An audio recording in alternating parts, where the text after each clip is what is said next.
Mo, thanks very much indeed for joining us. What would Americans be thinking if it is true that Donald Trump has only paid $750 in the last 2 years in tax? Well, hi, Peter. It's always so good to be with you. Thanks for having me back. And my warmest greetings to the people of South Africa. Look, Peter, I think that let's go through what I think are the facts, or at least what I believe would be the way this is going to impact American citizens. His base, his core base, he could do no wrong. This won't even faze them. But where this is going to really impact people, and I think where this will actually be very, very destructive to his election, reelection possibilities and potential, will be with that Obama-Trump voter, which I have been saying for 8 months. That should have been the focus, and it was the focus of the Biden campaign in many ways, was to get that Obama-Trump voter back to the Biden camp. This, in my opinion, if this doesn't do it, nothing will. Why, Peter? Because when you now realize that this president paid $750 in federal income tax, and that is far less than the average working class and middle class American, nurses and school bus drivers, manufacturer workers, everybody across this country, working class Americans, this is a slap in their face, a direct slap in their face by this man. And I'm telling you, I think that the fallout is going to be severe. All right. So when we look at these taxes, I mean, you're an attorney, and lawyers and accountants, they're very clever, and they use the laws in such a way as to minimize your tax liability. So I'm guessing that that's probably what he's done. So it's not that he's broken the law, but perhaps it's unethical, really. We're not prepared to say that. And again, I'm not, let me be very clear, I am not talking as an attorney right now because that's not my client. Yeah. I'm not involved in any of this in any way. Let me be clear about that. But I will tell you this, I think it is extremely premature to say that he has not broken the law. That is yet to be determined. And I think the appropriate people at the appropriate time will be dissecting and evaluating. There is a reason the New York Attorney General, the state Attorney General of the state of New York, is investigating the Trump Organization as we speak. The District Attorney of Manhattan is investigating the Trump Organization as we speak. It is way premature to say that he has not violated the law. To your point, it is well taken. It is an excellent point, which means that accountants all over the world, regardless of which country, one of their major roles is to try to find loopholes, right? Find ways for their clients to pay less taxes. I couldn't agree with you more. And maybe some attorneys participate in that as well. I am not sure. I certainly don't. However, it is premature. We do not know whether he broke the law, if he engaged in tax fraud, if you overvalue your assets or undervalue something else, over-report, under-report, you mislead, you deceive. These are all things yet to be determined, Peter. All right, so one of the things that he's been pushing, of course, is that, look, I'm a businessman that knows how to get things done. Biden has always been a career politician, so I'm your guy. But when we look at his record a little bit more carefully, I mean, this is a guy who, his companies have been bankrupted 6 times.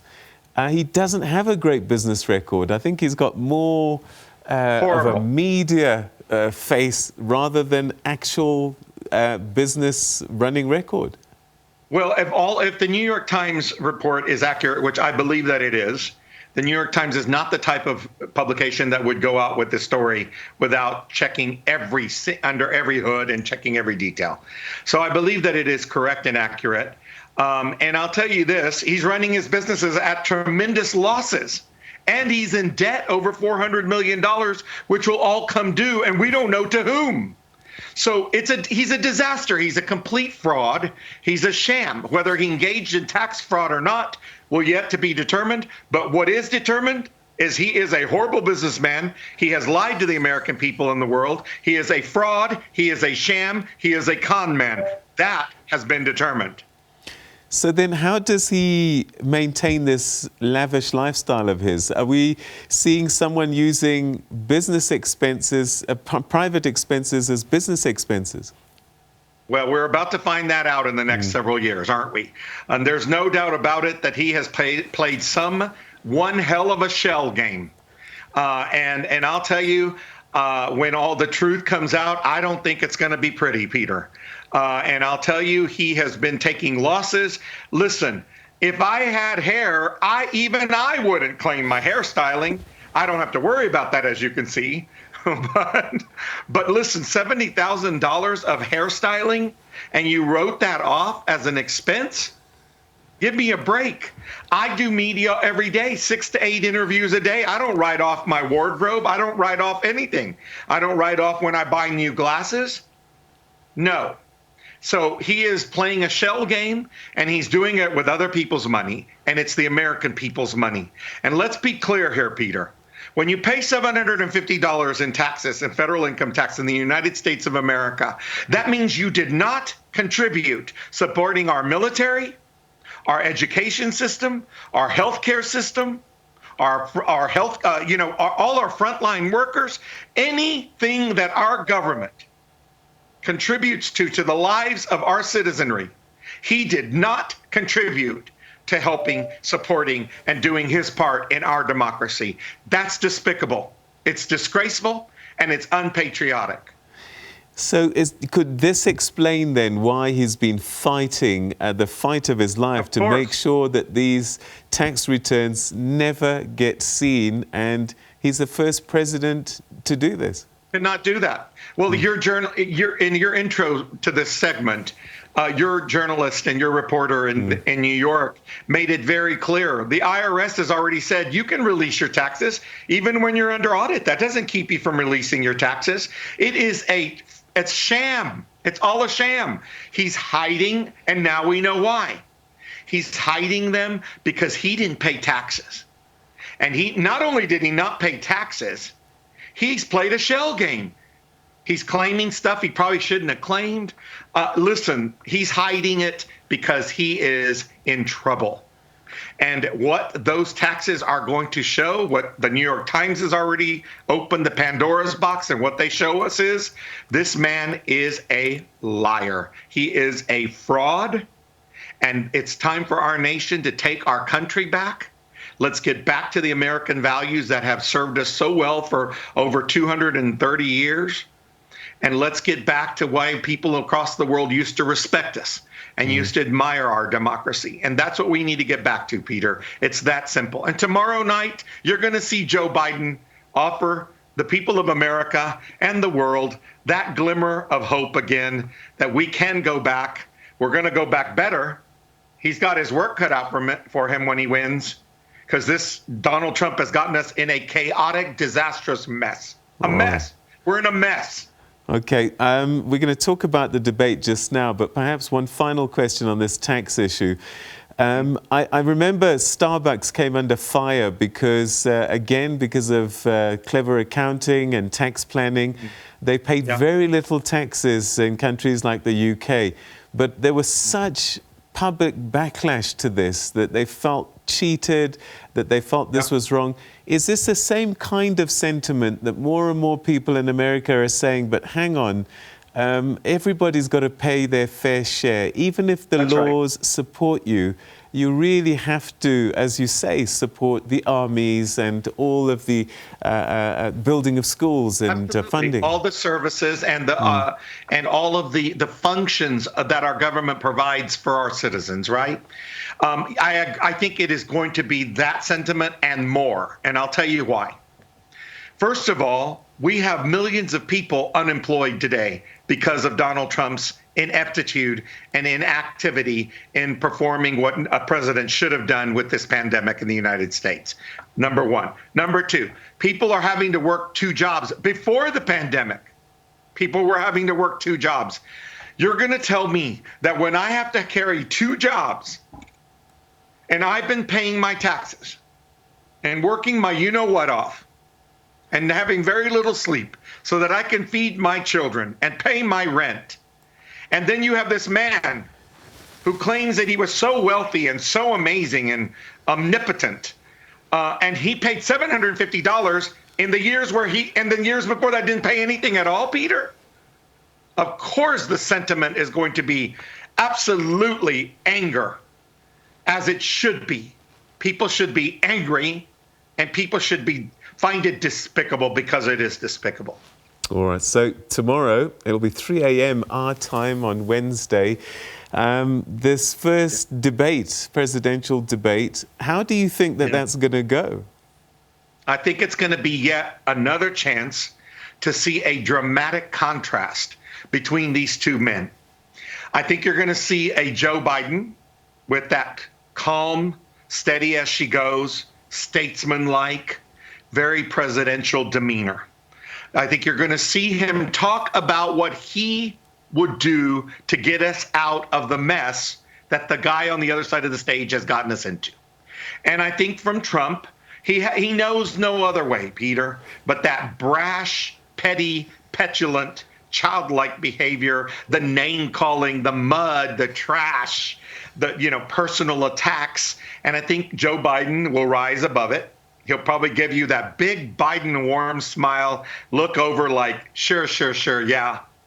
And then look in the camera and tell the American people, let me tell you what a real leader does. Let me tell you how you fix this mess that this other guy got us into. And I think that's what you're going to see tonight for an hour and a half, this dramatic contrast. And millions of people, including you say, right, at 3 in the morning. Millions of people around the world will be watching, and they will see very blatantly, wow, how could anybody even consider the guy over there who has name-calling, acting like a little 5-year-old child, just throwing a temper tantrum, and, everything's fake news. The only thing fake is him, Peter. This is the irony. He coined this fake news thing for the last 5 years or 4 years or whatever number of time. And the fake is him. That's what we now know for sure. He is the fake, not the news. Trump is the fake. All right, so how much influence do these debates have in terms of helping people make up their minds? Yeah. I suppose there are diehards on both sides that have already voted probably, but there is that people in the middle. They're the ones who actually decide in the end who becomes president. That's right. Do they get affected by these debates? Not as much as people realize. If you go back and you look at polling, as much as we can trust polling, right? But if you go back and you look historically, the debates do not move the dial as much as, for example, the conventions, the party conventions and the nominating conventions. Usually you do see a swing there. We didn't see much of that this year, right? But debates do not impact the polling as much as people think, that they do. However, to your point, there aren't a heck of a lot of undecided voters left in the United States, and over 1 million people as of this morning have already voted. So to your point, again, I think it's that independent-minded middle voter, that Obama-Trump voter. They may be the last people that haven't decided. And so it could be impactful to them. And what happens tomorrow night and the subsequent debates could actually sway them in one way or the other. So there is some impact, but it is not, in my opinion, as great of an impact as most people think. All right, so looking at Hillary Clinton and where she failed, what lessons can be learned about where they need to focus and who they need to be talking to and convince in these debates and the last days of campaigning? Middle America, working class, white America is, and here's the great news for those of us who support Joe Biden. The Biden campaign has done an excellent job for many, many months now. They didn't make the mistake Hillary made. She didn't go to Wisconsin. She didn't go to Michigan. She thought it was in the bag. She thought she had already won those states. Joe Biden has campaigned there, whether it was virtually or in person, for months now. And so I am not concerned at all that Joe Biden's campaign will make the same mistakes Hillary did, because he has already shown that he's not going to do that. He has virtually campaigned in all of the battleground states, and even states that we thought could never be in play for a Democratic candidate are in play. Georgia is tight. Texas is tight. Arizona, we're ahead. So these are states that we think we could play in for another decade, probably. So this is a huge sign for Joe Biden and the Democratic Party that I think enough Americans are sick and tired, Peter, of the hatred, the division, frankly, the racism. And I think for anybody who keeps wanting to avoid the topic, because that's what Trump supporters like to do. They like to pretend, ooh, don't bring up the R word. Well, let me tell you something. We are going to bring up the R word, because he has been a racist, a blatant racist, openly racist, advocating racism, promoting racism. And the vast majority of Americans are good people who believe in equality and inclusion, who believe in love. And you know what? We're not going to put up with it. Moe Vela, we're going to leave it there, and I look forward to talking to you after the debate just to see what you think and how it played out. But thanks so much indeed for your thoughts tonight. It's wonderful to be with you, and to the people of South Africa, I wish them a safe and healthy rest of the week. Great. Thank you so much.